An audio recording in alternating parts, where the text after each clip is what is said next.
जय श्री कृष्णा फ्रेंड्स, आपने अंधेर नगरी चौपड़ राजा की कहानी सुने होंगे। अगर नहीं सुने होंगे तो आइए हम सुनते हैं। एक महात्मा जी देश भ्रमण को निकले थे। महात्मा जी बड़े विद्वान और दूरदर्शी थे। साथ में रामदास नाम का उनका एक शिष्य भी था। एक दिन गुरु और शिष्य दोनों भ्रमण करते करते एक नगरी में पहुंच गए। दोनों ने नगर के बाहर ही एक मंदिर के नजदीक अपना डेरा डाल लिया। अब गुरुजी ने रामदास को एक ढेला देकर कहा, जा बेटा नगर से खाने पीने की सामग्री खरीद ला। पैसे कम देखकर रामदास ने कहा कि इतने कम पैसों में खाने पीने की भला क्या सामग्री आएगी। लेकिन उनके पास और पैसे थे ही नहीं। सो मजबूरी से गुरुजी ने कहा कि इसमें जो आ जाए वही खरीद ला। शिष्य बाजार से लौटा तो उधर से बोरा भर सामान खरीद कर लौटा। गुरुजी ने पूछा, इतने कम पैसों में इतना सामान कैसे आ गया? रामदास बोला, गुरुजी इस नगरी का नाम अंधेर नगरी है और यहाँ के राजा का नाम चौपट है। यहाँ पर हर सामान एक ही भाव बिकता है, चाहे सोना हो या मिट्टी। हर दुकान पर लिखा है टका सेर भाजी, टका सेर खाजा, अंधेर नगरी चौपट राजा। इसलिए एक ढेले में ही इतना सामान आ गया। अब रात गुरुजी ने फिर कुछ नहीं कहा। सुबह होते ही बोले, बेटा अब जितनी जल्दी हो सके यहाँ से प्रस्थान करो, यहाँ रहना ठीक नहीं है। रामदास बोला, गुरुजी मुझे तो यह नगर बड़ा अच्छा लगा। यहाँ खाने पीने की मौज है, हर चीज एक ही भाव बिकती है। हमें यहीं डेरा जमाना चाहिए। गुरुजी बोले, बेटा यहाँ रहना ठीक नहीं है, अंधेर नगरी है और यहाँ का राजा चौपट है। यहाँ हर चीज एक समान भाव से बिकती है। मतलब यहाँ सच और झूठ एक ही बराबर माना जाता होगा। अगर कहीं हम मुसीबत में आ गए और मुसीबत आ सकती है, इसलिए यहाँ से चले जाना चाहिए। गुरु ने कहा हमें यहाँ से चलना चाहिए, मगर शिष्य को गुरु की यह सलाह अच्छी नहीं लगी। वो बोला, गुरुजी इसमें अच्छी जगह कहाँ मिलेगी? यहाँ जो चाहे वह खाओ पियो, सब एक ही भाव में है। मैं तो अब यहाँ से कहीं नहीं जाऊंगा। गुरुजी ने अपने शिष्य से रामदास को बहुत तेरा समझाया, मगर वह अंधेर नगरी को छोड़कर जाने को तैयार नहीं हुआ। किसी भी तरह राजी नहीं हुआ। हार कर गुरुजी ने उसे वहीं छोड़कर अपने देशासन पे चले गए। गुरुजी के चले जाने के बाद शिष्य रामदास रोज दोपहर चिमटा बजाता हुआ भिक्षाटन के लिए बाजार में निकल जाता और भिक्षा में मिले हुए पैसों से खूब हलवा पूरी मिठाई और पौष्टिक चीजें खाता। कुछ ही दिनों में वह खा खा कर खूब मोटा तगड़ा हो गया। फिर एक ही दिन वही हुआ जिसका अंदेशा गुरुजी ने जता कर गए थे। एक दिन किसी दुकान की दीवार गिर जाने से एक मजदूर दबकर मर गया।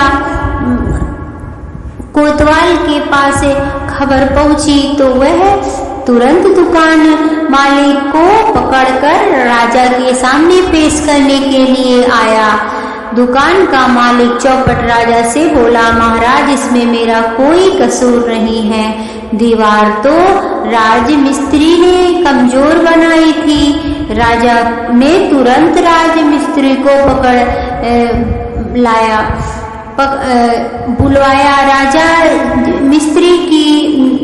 राजा मिस्त्री से हाथ जोड़कर बोला, अन्नदाता लगता है मजदूर ने गारे में पानी ज्यादा मिलाया था, इसलिए दीवार कमजोर। राजा ने तुरंत राजमिस्त्री को पकड़ बुलाया। राजमिस्त्री ने हाथ जोड़कर बोला, अन्नदाता, लगता है मजदूर ने गारे में पानी ज्यादा मिलाया था, इसलिए दीवार कमजोर बनी। मजदूर पकड़ कर लाया गया। वह बोला, महाराज, इसमें मेरा कोई कसूर नहीं है, मस्की ने पानी ज्यादा डाल दिया होगा। मस्की पकड़कर बुलाया गया। मस्की बोला, महाराज, इसमें मेरा कोई कसूर नहीं है, जिस समय मैं गारे में पानी डाल रहा था उसी समय रामदास नाम का एक बाबा चिमटा बजाता हुआ वहां से गुजरा, जिससे मेरा ध्यान बटा गया और गारे में पानी ज्यादा हो गया। अंततः रामदास को बुलवाया गया। उस बेचारे को कोई ऐसी बात ना सूझी कि जिसका कहकर वह अपना दोष किसी और पर डाल देता।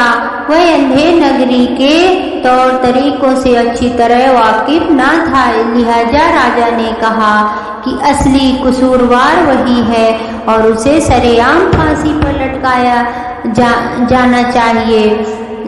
फांसी की सजा सुना दी। राजा ने सिपाही पकड़कर जब उसे फांसी पर चढ़ाने ले चले तो वह रोने और चिल्लाने लगा। अब उसे गुरुजी और उनकी कही बात याद आने लगी। हाय, मैं गुरुजी का कहना नहीं माना। हाय गुरुजी कहाँ हो, बचाओ बचाओ।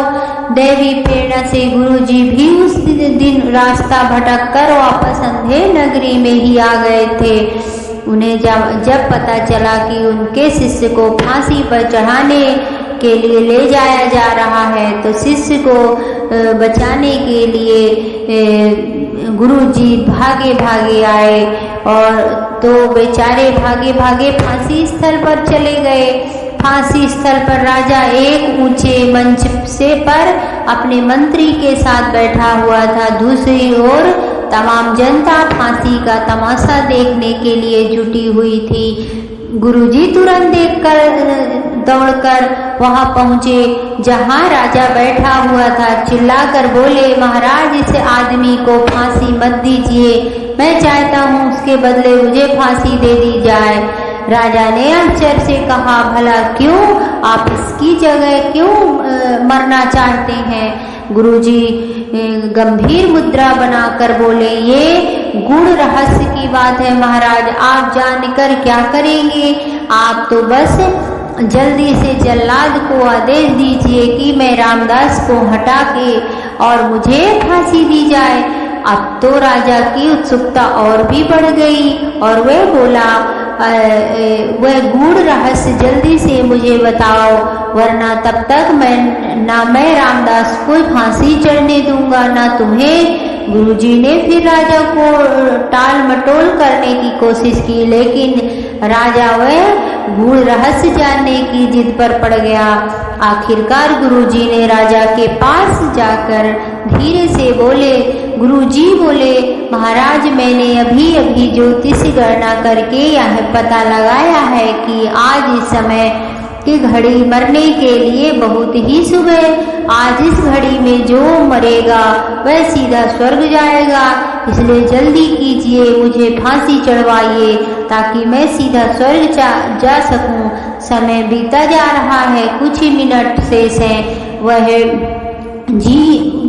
वाह जी, राजा हाथ नचा कर बोला, इतने गूढ़ रहस्य की बात मुझसे छिपाकर चुपचाप चोरी चोरी स्वर्ग चले जाना चाहते हो थे?